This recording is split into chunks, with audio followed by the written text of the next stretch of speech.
This is Festival Vendor, the podcast that takes you on a thrilling journey through the vibrant world of festival vending and traveling, as we uncover the challenges, rewards, and inspiring stories of those who've embraced the road and transformed their businesses into unforgettable adventures.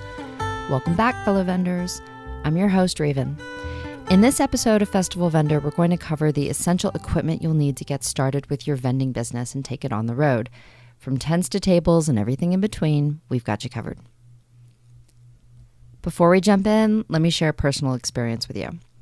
When we first started vending at festivals, we were really lucky in our choice of tent. Our first tent was an Undercover Tent. We got it through our Costco membership, and we loved it. It was an industrial grade tent, and it stood up to so many Texas downpours and Oklahoma windstorms and the Utah heat. It was easy enough for one person to set up and take down whenever that was necessary. And the company Undercover makes it pretty easy to purchase replacement parts.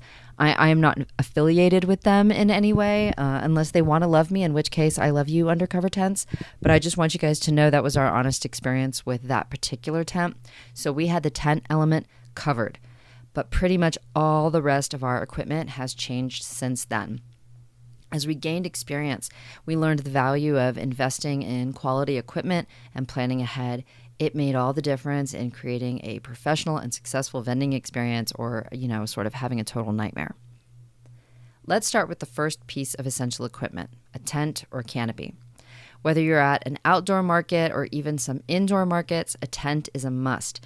It provides shade and protection from the elements and ensures a comfortable customer experience, a lovely shopping experience for your customers. Look for one that's easy to set up and take down. There are a few things that you really need to ensure that you're going to be compliant with the regulations of most larger markets and even a lot of the smaller ones. Many of them are going to require that you have a fire retardant tent, and a lot of them are going to prefer that you have a white tent for uniformity. This isn't always the case, but because so many events do require this, it's a good idea to start with a white tent. Start with a 10 by 10 tent. And be really careful. If you go to your local sporting goods store or a Walmart or a Target or whatever, and you start looking for canopies, maybe you're just getting started, maybe you've got something just coming up and you're sort of in a rush, you're going to see a lot of canopies that are going to say 10 by 10, but they're not. They're actually more like 8 by 8 because they have a slanted frame.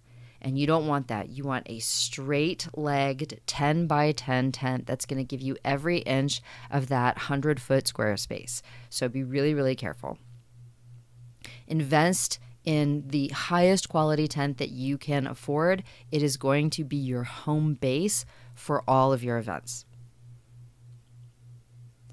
A caveat here, themed events like Renaissance festivals, medieval festivals, some pirate festivals are going to encourage or outright demand a period-appropriate tent. And we're going to dive into that more in another episode because it is a far trickier situation. Next up, you'll need a sturdy table to display your products. A 6 to 8 foot folding table is a popular choice, but how many tables you bring is actually going to depend on factors like product quantity and space restriction. This is also going to be dependent upon the space that you've been assigned, as well as the rules and regulations of the event. The best thing to do is actually map out the space before you go, especially if you're new to vending. And I mean that however it's going to work best for you. If you're the kind of person who likes to draw it all out and sort of make your own little map, I really suggest you do that. I've done it. It's really helpful. Best case scenario, if you can find a space to physically put up the tent and practice spacing out how you want everything to look, where you want your tables to be, that is definitely the best thing that you can do. I've done that too lots of times, even if I'm completely certain and I've done it 100 times and I just want to try something new. If at all possible, I will set the whole thing up and mess with it and do what I want and then break it down again. As far as how many you want to bring, I want to also say we have found time and time again that bringing more just in case is the best thing to do. If you have room for 4 tables in your vehicle, bring four. It is better to have it and not need it than to need it and not have it. There have been so many times when an event has sent us information and told us, for example, we could only have one or two sides open. And then when we got there, as it turned out, we could have three sides open or all sides open if we wanted. And if we didn't have the extra tables and the extra display equipment, we would have been stuck. According to a report by Business Wire, 93% of customers say that product visual appearance influences their purchasing decisions. So having a well-organized and appealing display can significantly impact your sales. Again, I want to encourage you to consider mapping out your booth space before the event to ensure not just that everything is where you want it to be, but that you have sufficient tables and sufficient display materials. Again, we have learned from experience, bringing more equipment just in case can save the day when event guidelines change unexpectedly. At Renaissance festivals, we learned the hard way that modern-looking displays just did not resonate with an audience. So we had to invest in period-appropriate displays to enhance our booth's appeal. Your display materials should align with your overall branding and marketing strategies. For themed events like Renaissance festivals, medieval fairs, period-appropriate displays are even sometimes required. And we're going to dive more into that again later when we discuss the difference in between themed events and more commonplace events.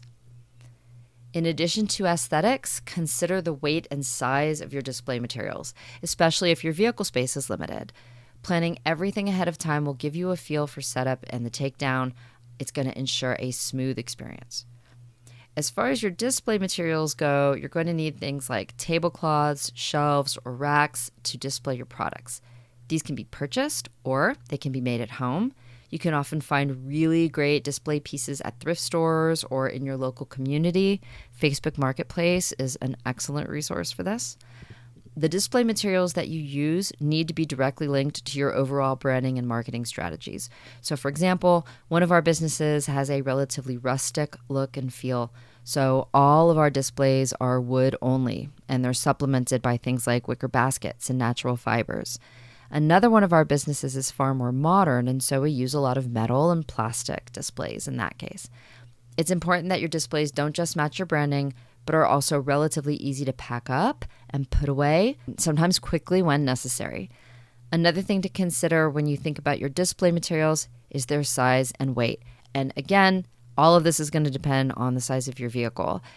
Just as we suggested with the tables, we highly recommend planning everything ahead of time to get a feel for what it's like to unpack, set up, and repack your displays. Small Business Trends says that 85% of customers say that signs tell them a lot about a business's personality and character and influences their decision to enter a store or booth. Effective signage is crucial for attracting customers. Invest in a clear, easy-to-read sign that showcases your business name, possibly also a logo or a slogan. We've actually done both. I lean more towards just the name of the business at this point. I just think it uses more of that capital in a more efficient way. Having a vinyl sign printed for you is a great way to start. It lends professionality to your business. Wooden signs are sometimes required, again, for things like themed events, but they can be more difficult to take and store. So even though they look really cool, keep that in mind. Additionally, consider signs for each product, including pricing and relevant details. And don't forget to provide contact information or a QR code linked to your social media so that you can stay connected with customers after the event. Another vital piece of equipment is a reliable payment processing system. From a cash box to credit card readers or mobile payment apps like Venmo, having multiple payment options will cater to diverse customer preferences. For the record, again, they are not a sponsor unless they want to love me, in which case we welcome them with open arms. But Square is our preferred method. We really, really like it. It's worked for us for years, really, really efficiently. We do want to caution you that the more ways to pay that you're going to offer, the more you have to keep track of for your taxes. Also, don't forget that different payment applications have different fees associated with them. So you'll have to absorb those fees into your costs, or at least consider that they will impact your profits. MasterCard says that 87% of customers say that they use credit cards more than cash, even for small purchases. Personally, we find we generally see a 60-40 split between cash and card. The 60% is the card and the 40% is the cash, but that does shift from event to event and from state to state. To ensure a smooth shopping experience, make sure you have enough product inventory. Balancing the right amount of inventory can be challenging, so be prepared to regularly restock in order to meet customer demand.